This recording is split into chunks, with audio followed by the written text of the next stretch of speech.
Mana mana. Mana mana. Mana mana.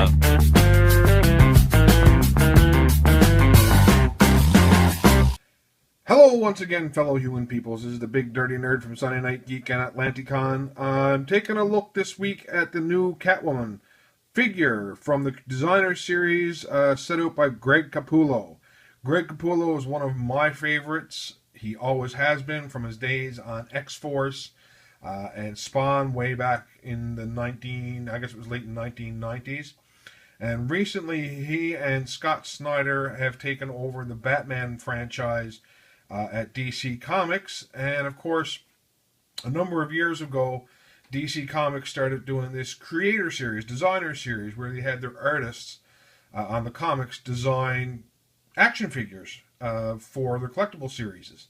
And I came across Catwoman while in St. John's shopping at Time Masters, and I figured Catwoman is one of my favorite female heroes, anti-heroes, I guess she really is. She's not exactly a villain, she's not exactly a good guy. So what better combination than to pick up one of my favorite female characters designed by one of my favorite artists. And what a perfect melding it was. Catwoman designed by Greg Capullo. So let's jump right in and take a look at everything to do with Catwoman and Greg Capullo's designer series. The box is a fairly standard box. Not a clamshell. It is actually a box, and there's some art by Greg Capullo there. How could you not love that? It's absolutely fantastic. Here are some others from the series. We've got Red Hood, Mr. Freeze, and the Thrasher suit Batman. I would love to get my hands on this, but unfortunately it's a little bit outside my price range because it is quite a large figure. So the box is, fairly standard. Nothing impressive, nothing fancy. So let's dive right in and crack this thing open and get a look at Selina Kyle, aka the Catwoman.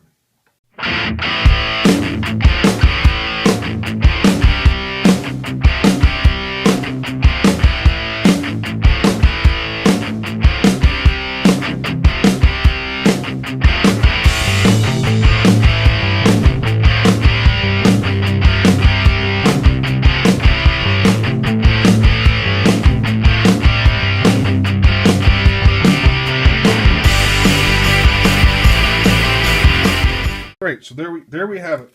The designer series Catwoman by Greg Capullo. I'm really liking what I see with this figure. For starters, let's start at look at the detail. Now, Greg Capullo is probably one of the most detailed artists I'm a fan of. And you can see here he doesn't skimp out. We've got buckles all along here. And again on the other side. You can actually see, I don't know if you can see it very well here on the shot, but you can see a zipper, and you can actually see the teeth on the zipper if you get in nice and close enough, which looks very, very cool. Her goggles don't move. That's a little bit disappointing, but meh, what can you do?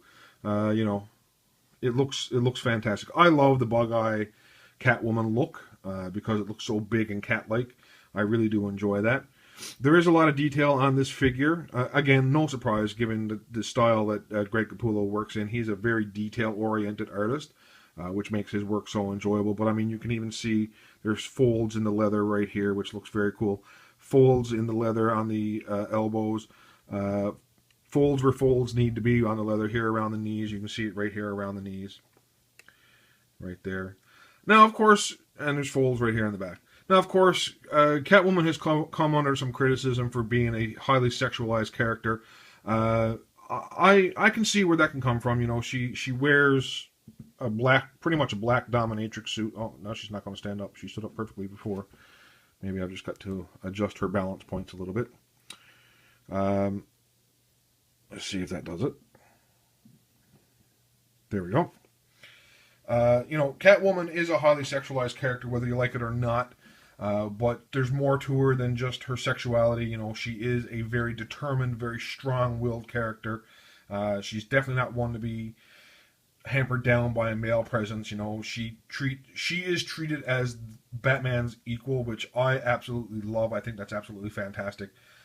Even more so than anybody in the Bat family, like Batgirl or Batwoman.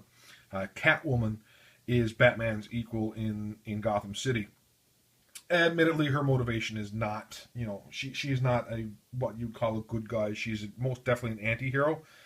She's a thief, cat burglar. But she doesn't like to see people get hurt either. So I mean, she's not. It's not like she teams up with the Joker or anything like that. So, and the detail on this figure is fantastic. Yeah, okay, her breasts are kind of, probably a little bit bigger than what. How can I say that? Than what you'd expect. But that's the way the character is drawn as well. Selena Kyle is not is not a small woman. She is strong. She is muscular.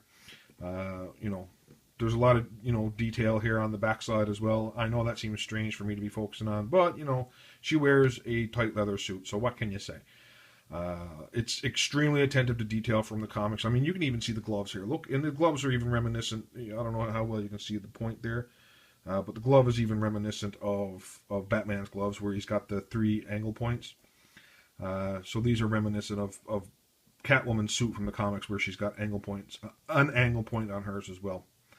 Very nicely detailed. You can even see her mouth and nostrils are. Let me just see if I can get it in there closer so you can see how it loses focus.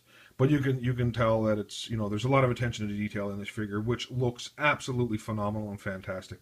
I think this is a great figure, and it's not just because I'm not just gushing because it's stuff falling over.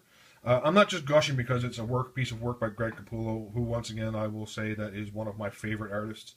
But it's just a fantastically detailed figure. It looks fantastic. It's going to look great next to my other Catwoman figures. This is my 3rd one now.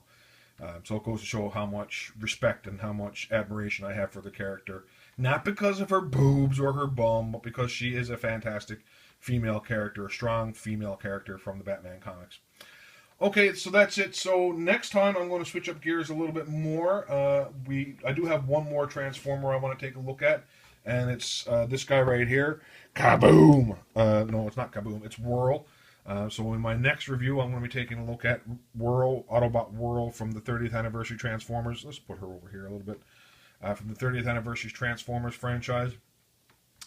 Alright, so that's it for all. Don't forget to leave some comments down there in the thingamajig. I'd love to hear your feedback on what I'm doing. If you like it, if you don't like it, if there's something you want me to review that I might be able to get my hands on. If you think I'm being a complete fool, and that's okay if you think I'm being a complete fool as well, because sometimes I think my wife thinks I'm a complete fool as well for doing this. But it's a lot of fun, so I'm going to keep doing it whether you think I'm a fool or not. Don't forget to follow us on Twitter. That's at Atlanticon. I'll just move some stuff out of the way here so you can see our addresses, our website and our address. There we go. There's our web address and our Twitter Twitter address. So check us out online, www.atlanti-con.com, and follow us on Twitter at atlanti_con. Don't forget to subscribe to me, the Big Dirty Nerd, by clicking the subscribe button down bottom. And you can also follow me on Twitter as well. I do have a Twitter handle. It's just my name, Jeff Keeping. Look it up if you want to follow. I don't do much with that one, though, so you might find that one a little bit boring. And don't forget to listen to Sunday Night Geek. We have a podcast called Sunday Night Geek. We'd love to listen to you or have you listen to us, and maybe send us in some suggestions for shows or send us some feedback or whatever. Okay, that's it, everyone. Don't forget, being a geek is cool, so keep calm and geek on.